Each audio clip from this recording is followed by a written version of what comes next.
ऐं जेको कल्चरल तरक़ीअ जो या इकनॉमिकल तरक़ी जो या ओवरऑल तरक़ीअ जो हिकिड़ो रस्तो ऐं ग्रोथ हूंदी आहे उहा थींदी तॾहिं जॾहिं वन नेशन वन स्टेट हुजे। हिकिड़ी ॻाल्हि त इहा तय आहे, सम्झी छॾियो। दुनिया में तरक़ी फ़क़ति वन नेशन वन स्टेट जे करे थींदी आहे। हिन ख़िते जो अलमियो इहो रहियो, असांजी धरती जो अलमियो इहो रहियो त असां वटि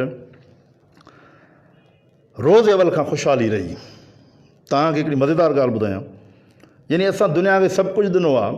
असां दुनिया खे फीथो था ॾियूं, असां दुनिया खे पकी सिर था ॾियूं, असां दुनिया खे लैंग्वेज था ॾियूं, सूरत ख़ती था ॾियूं, असां दुनिया खे जेको आहे सो ज़रात था ॾियूं, असां दुनिया खे अलाए त छा छा था ॾियूं, पर असां दुनिया खे हथियार न ॾिनो आहे।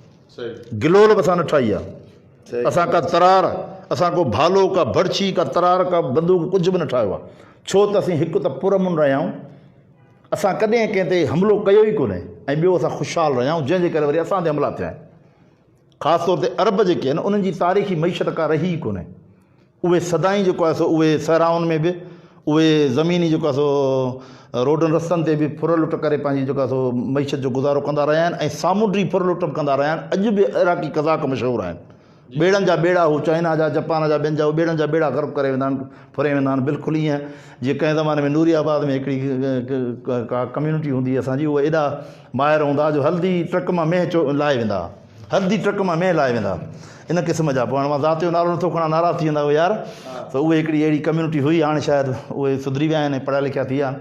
सो ईअं माना अरबनि जो जेको आहे सो तालुक़ु गुज़ारो इन शइ ते हुयो त सिंध जेका हुई उहा मुहज़िब हुई, रोज़ अवल खां उहा सिविलाइज़्ड हुई, ख़ुशहाल हुई। ख़ुशहाली जे करे असांखे ज़रूरत ई न पई त असां कंहिं जेको आहे सो ॿिए ते हमिलो कयूं, ऐं हमिलो न करिणो हो त असां हथियार न ठाहियोसीं। हाणे उन में इहो थियो त असां ख़ुशहाल हुयासीं, वरी ख़ुशहाली सां गॾु असां तहज़ीब याफ़्ता हुयासीं, असां वटि सकाफ़त हुई। उन ज़माने में असां अजरक मौज दड़े में ठाहियोसीं।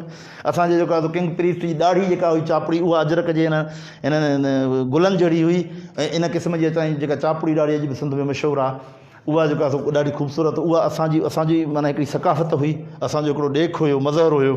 हाणे उन सॼे असांजे तहज़ीब ऐं सकाफ़त ॿिन्ही पहलुअनि ते, यानी जोहर ऐं मज़हर ते जेको असां ते जेको इस्तिसाल थियो आहे, उहो मज़हब जी शिकिल में बि थियो आहे, ऐं घणे भाङे मज़हबी शिकिल में थियो आहे, 90% मज़हबी शिकिल में थियो आहे। ऐं उन खां पोइ जेको वरी ॿियो थियो आहे उहो थियो आहे घण क़ौमी बुनियादनि ते। मिसाल हिन महिल बि असां जी जेको आहे सो सिंध जी जेका सूरत हाल आहे, कराची खां कश्मीर ताईं, उहा जेको आहे सो हिकिड़ी घण क़ौमी जेको आहे सो हिकिड़े वतन वारे ॾेख थी पई ॾिए, जिथे जेको आहे सो तमामु घणनि क़ौमुनि जा माण्हू रहनि था, ऐं उनजो कल्चर जो जेको आहे असरु आहे, ॿोली जो असरु आहे। ऐं ख़ुदि असांजी ॿोली जेका आहे मार खाई वई आहे इन घण क़ौमियत जे करे। कराची जे अंदरि सिंधी ॿोली कोन्हे। अच्छा मज़ेदार आहे, सिंधी अदबी संघ जा हिकिड़ा मर्कज़ी अॻुवान आहिनि, जिन जा ॿार पंजाब में पढ़ंदा आहियूं, टीवीअ ते वेही कूड़ हणंदा आहिनि, सिंधी ॿोलीअ लाइ जिदोजहद था कयूं। हाणे मां नालो छा वठां सम्झ में नथो अचे।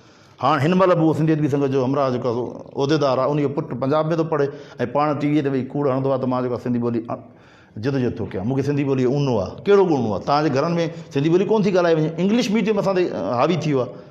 हिते त को उर्दू ऐं पंजाबी जो मसइलो न आहे, इहो त मसइलो इहो आहे त वरी अंग्रेज़ीअ जे यानी हिन में कॉम्प्लेक्स में अची असां पंहिंजी ॿोली ताईं थो कयो आहे। हालांकि जापान हुजे, चाइना हुजे, इटली हुजे, फ्रांस हुजे, जर्मनी हुजे, इन क़िस्म जूं जेके रियासतूं आहिनि, ख़ुदि यूरोप जा केतिरा ई मुल्क हुजनि, उहे पंहिंजी मक़ामी मादरी ॿोलीअ जे करे तरक़ी याफ़्ता थिया आहिनि। यानी जापान में हर लूलो लंगड़ो माण्हू साइंटिस्ट छो आहे? चाइना जो हर जेको कल्ह आफ़ीमी मवाली हुयो, अॼु उहो साइंटिस्ट छो आहे? साइंसदान छो आहे? उहो इन करे सॼी साइंस हुनजी पंहिंजी ॿोलीअ में आहे। असां सॼे जेको आहे हिकिड़े साल में 10 सालनि में, पर मुनी सदी में असां घणा साइंसदान पैदा कया। सिंध मां जेको आहे कूड़ियूं सचियूं PhD MPhil जी डिग्रियूं, इहे जेके थीसिस जी बुनियाद ते, थीसिस जी शिकिल में थियोटिकल, उहे त असां वटि लिखी ऐं सेमिनार करे ऐं जेको प्रमोशन वरिता था वञनि। पर सुवालु इहो आहे त साइंटिस्ट घणा था पैदा थियनि? शाइर 100,000 पैदा थियनि था, अदीब 100,000 पैदा थियनि था, फनकार 100,000 पैदा, पंहिंजी ॿोलीअ में न हुजणु ऐं पंहिंजी मालिकी न हुजणु। निमाज़ या मज़हबी रस्मूं जेके बजा थी वञनि अरबीअ में, असां वटि दफ़्तरनि में या उर्दू या अंग्रेज़ी। मौलाना सिंधी त इन हद ताईं चयो, तव्हां हिकिड़ो लिफ़ाफ़ो खणी आया आहियो हिते जेको हीअ आहे। हा, हिन में 50 ग़लतियूं आहिनि हिकिड़े लिफ़ाफ़े में। हिकिड़ो दावतनामो आहे ख़ैरपुर जेको सिंधी सकाफ़ती संगत, सिंधी सकाफ़ती संगत। हाणे हिन में ई दुगोल दायरा जेके मूं ॾिना आहिनि, इहे सभु हुनजी ॿोलीअ जूं ग़लतियूं, हुनखे सिंधी लिखणु कोन थी अचे। हाणे हीअ हशर आहे, मलाए सकाफ़त जो प्रोग्राम तो सिंध ते फ़ख़ुरु आहे, सिंधी सूरत ख़ती कोन थी अचे का। हीअ भई चाइनी अरबी फारसी त कोन्हे, अवेयरनेस ई कोन्हे। इस्तेसाल थियो आहे, इस्तेसाल थियो आहे। उर्दू ॿोली एग्ज़ैक्टली इस्तेसाल कयो आहे। जीअं काल लतीफ़ जे दौर में फारसी ॿोली असांजी ॿोली, पर लतीफ़ हुनखे लताणी चढ़ी, तूं ॻोल्हो तूं ग़ुलाम। लतीफ़ जे दौर में जिन शाइर आहिनि, नूर मोहम्मद ख़स्ता ऐं ॿिया अलाए केतिरा, नूर मोहम्मद भट्टी इन क़िस्म जी शाइरनि गज़ल असां वटि कलोड़ जे दौर में आयो आहे, यानी शाह लतीफ़ वारे दौर में। पर लतीफ़ गज़ल न लिखियो ऐं लतीफ़ फ़ारसी ॿोलीअ में ठुप न लिखियो, ऐं जिन गज़ल लिखिया ऐं जिन फ़ारसी ॿोलीअ में सिंधी शाइरनि शाइरी कई, अॼु तव्हांखे हुनजो नालो बि न ईंदो, निशान बि न, ऐं लतीफ़ नाले ते तव्हां वटि यूनिवर्सिटियूं आहिनि जंहिंमें त ॻोल्हो तूं ॻोल्हा। ईअं ई अॼु जेको कॉम्प्लेक्स आहे न अंग्रेज़ी जो, मां हिकिड़ी ॻाल्हि कंदो आहियां त अंग्रेज़ी ॿोली या दुनिया जी का बि ॿोली, बरोचकी, पश्तो, पठानकी, सभु इहे हिकिड़ा थाम आहिनि। हीउ हिकिड़ो थाम आहे, हीअ बोतल। हाणे पाणी असुलु शइ पाणी आहे, असुलु शइ मवादु आहे। हिन जे अंदरि मवादु कहिड़ो आहे? अगरि हिन जे अंदरि साफ़ु सुथिरो पाणी आहे त ठिकर जे गिलास में मां पीअण लाइ पसंदि कंदुसि, ऐं अगरि जे हिन जे अंदरि पाणी साफ़ु सुथिरो न आहे, सिहत लाइ मुज़र आहे या कोड़ो पाणी आहे, त उहो भले सोन जे प्याले में ठाहे ॾिनो वञे, ऐं कोन पींदुसि, हारे छॾींदुसि, उन आहे ई कोन्हे, वैल्यू ई कोन्हे। ॿोली हूंदी आहे थाम, ॿोली हूंदी आहे हिकिड़ो बर्तन, हिकिड़ो जेको आहे सो पेश करण जो हिकिड़ो जेको आहे सो मीडियम आहे, ज़रियो आहे, सोर्स आहे। ॿोली को इल्म जो बुनियादु कोन्हे। माना इन ॿोली मां मुराद इहा ॿोली जेका का बि हिकिड़ी ॿोली आहे, बरोचकी आहे, सिंधी आहे, अरबी आहे, फारसी आहे, अंग्रेज़ी आहे, माना कंहिं दौर जी हिकिड़ी ॿोलीअ जो को पंहिंजी जाइ ते ग़लबो त रहंदो आहे। मिसाल अंग्रेज़ी इंटरनेशनल ॿोली आहे, उनजी अहमियत खां इनकार कोन्हे, ऐं उहा सिखणु बि खपे, ॻाल्हाइणु बि खपे, लिखणु, पर पंहिंजी मादरी ॿोलीअ ते उनखे फ़ोकियत कॾहिं बि न ॾिजे। मां चवंदो आहियां अलामा इक़बाल मुजरिम हुयो, पंहिंजी क़ौमी ॿोली पंजाबीअ जो, उर्दू में शाइरी कयईं, उर्दू में शाइरी कयईं, मुंहिंजा मज़मून किताब लिखियल आहिनि।